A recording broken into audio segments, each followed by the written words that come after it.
សូមជូនព័ត៌មានសំខាន់ដែលកំពុងតែផ្ទុះកក្តៅខ្លាំងនៅលើបណ្ដាញសង្គម Facebook ភ្នំពេញលោកទេសរដ្ឋមន្ត្រីអុកចិនទៀងប្រធានអង្គភិបប្រឆាំងអំពើពុករលួយបានបញ្ជាក់ប្រាប់អង្គភិបព័ត៌មាន Press News ឲ្យដឹងថាអង្គភិបប្រឆាំងអំពើពុករលួយនឹងបញ្ជូនឧត្តមសេនីយ៍ឯកអុកហៃសិលាអគ្គនាយករងអន្តោប្រវេសន៍និងឧត្តមសេនីយ៍តូសោសំណាងស្នងការរងរាជធានីភ្នំពេញព្រមទាំងជនសង្ស័យ2នាក់ទៀតទៅតុលាការនៅវេលាម៉ោង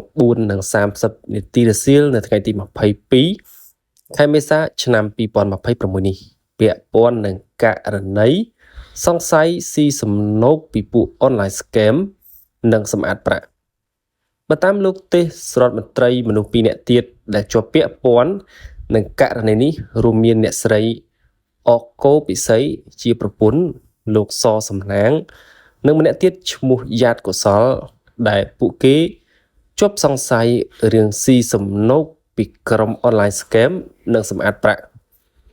ការចាប់ខ្លួននាយនគរបាលជាន់ខ្ពស់ខាងលើធ្វើឡើងជាបន្តបន្ទាប់ចាប់តាំងពីថ្ងៃទី19ខែមេសាឆ្នាំ2026បើតាមលោកទេសរដ្ឋមន្ត្រីករណីនេះACU បានបើកប្រតិបត្តិការស៊ើបអង្កេតរយៈពេល20ថ្ងៃមកហើយលោកបញ្ជាក់ថាប្រតិបត្តិការ20ថ្ងៃនឹងបញ្ជាក់លម្អិតក្រោយបញ្ជូនជនសង្ស័យទាំង4នាក់ទៅកាន់តុលាការរួចរាល់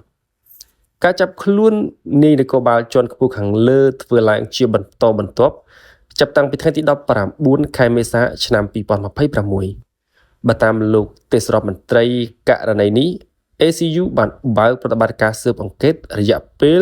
20ថ្ងៃមកហើយលោកបញ្ជាក់ថាប្រតិបត្តិការ20ថ្ងៃនឹងបញ្ជាក់លម្អិតក្រោយបញ្ជូនជនសង្ស័យទាំង4នាក់ទៅកាន់តុលាការរួចរាល់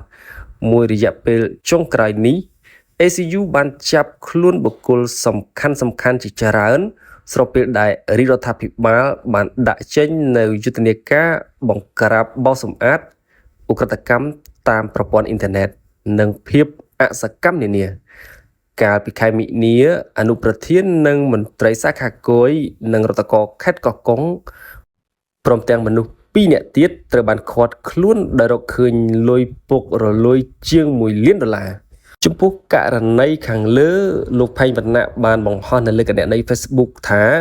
សូមគាំទ្រអង្គភាពប្រឆាំងអំពើពុករលួយពេញទំហឹងក្នុងការចាប់ឃាត់ខ្លួននាយនគរបាលជាតិជាន់ខ្ពស់បញ្ជូនទៅកាន់តុលាការចាត់ការតាមច្បាប់ឧត្តមសេនីយ៍ឯកអុកហៃសិលាអគ្គនាយករងនៃអគ្គនាយកដ្ឋានអន្តោប្រវេសន៍និងលោកឧត្តមសេនីយ៍តូសសំណាងស្នងការរងរាជធានីភ្នំពេញសង្ស័យពាក់ព័ន្ធបទល្មើសស៊ីសំណូកសូប៉ាន់និងសម្អាតប្រាក់ scam online សូមអង្គភាពប្រឆាំងអំពើពុករលួយគួរបន្តស្រាវជ្រាវរកជនសង្ស័យនៅក្រុងប៉ោយប៉ែតខេត្តបន្ទាយមានជ័យថែមទៀតព្រោះថាមានព័ត៌មានជាច្រើនបានដឹងថាសមត្ថកិច្ចនិងអាជ្ញាធរមួយចំនួននៅខេត្តបន្ទាយមានជ័យពាក់ព័ន្ធជ្រៅណាស់ជាមួយនឹងបទល្មើសឆបោកតាមអនឡាញនេះតាមប្រភពលោកសនសុភ័ក្របានបង្ហោះនៅលើគណនី Facebook ថាកម្លាំងអគ្គស្នងការដ្ឋាននគរបាលជាតិបើកប្រតិបត្តិការបង្ក្រាបទីតាំង online scam ពីកន្លែងនៅក្រុងប៉ោយប៉ែតខេត្តបន្ទាយមានជ័យឃាត់ខ្លួនមនុស្សជាង300នាក់សមត្ថកិច្ចផ្ទុះអាវុធជាច្រើនគ្រាប់ដើម្បីទប់ការរត់ចេញរបស់រដ្ឋជនបន្ទាយមានជ័យកម្លាំងអគ្គស្នងការនគរបាលជាតិនៅថ្ងៃទី22ខែមេសាឆ្នាំ2026បានបើកប្រតិបត្តិការបង្ក្រាបអគារទីតាំងប្រព្រឹត្តបទល្មើស online scam ពីកន្លែងនៅសង្កាត់អូជ្រៅក្រុងប៉ោយប៉ែតខេត្តបន្ទាយមានជ័យដែលចាប់ខ្លួនមនុស្សជាង300នាក់ភាគច្រើនជាជនបរទេសប្រតិបត្តិការនេះធ្វើឡើងដោយអនុវត្តតាមបទបញ្ជារបស់នាយឧត្តមសេនីយ៍សុថេតអគ្គស្នងការនគរបាលជាតិដឹកនាំផ្ទាល់ដោយលោកឧត្តមសេនីយ៍ឯកហែមសុវត្ថិអគ្គស្នងការរងនគរបាលជាតិក្រោមការសម្របសម្រួលពីតំណាងអัยការអមស្លាដំបងខេត្តបន្ទាយមានជ័យបើតាមសេចក្តីរាយការណ៍ដែលភ្នាក់ងារព័ត៌មាន Press News ទទួលបាននៅថ្ងៃនេះបានអះអាងថា